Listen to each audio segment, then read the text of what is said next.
We often underestimate the effect that loss, specifically bereavement, has on us.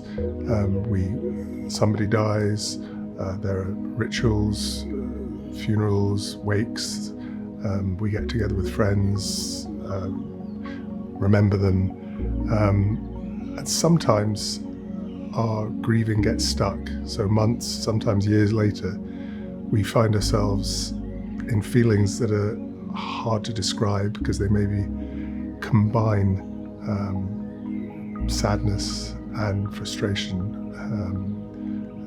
anger that the person has gone, plus a voice that tells ourselves this is not rational to be angry that someone's died. Everybody dies at some point.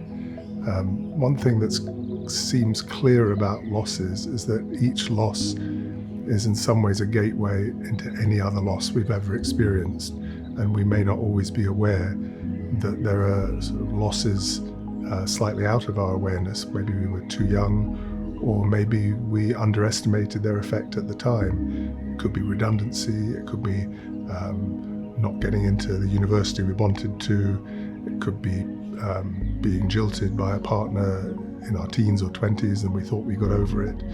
And sometimes a bereavement opens the door to these losses, and one of the goals I would have with people is to help them articulate the impact of a sequence of losses that may be hitting them all at one time because of one triggering loss. Our culture in general is less equipped to deal with loss than we used to. So you might say, well, we've come on so much in so many ways in terms of being willing to be psychologically aware, educating ourselves in these things. But you roll back to the Victorians and they had more sophisticated grieving mechanisms. People would wear black. So walking in the street, it would be quite obvious if you've had a loss.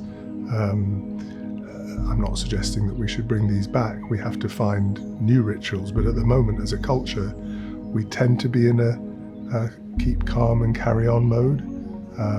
We access supportive friends,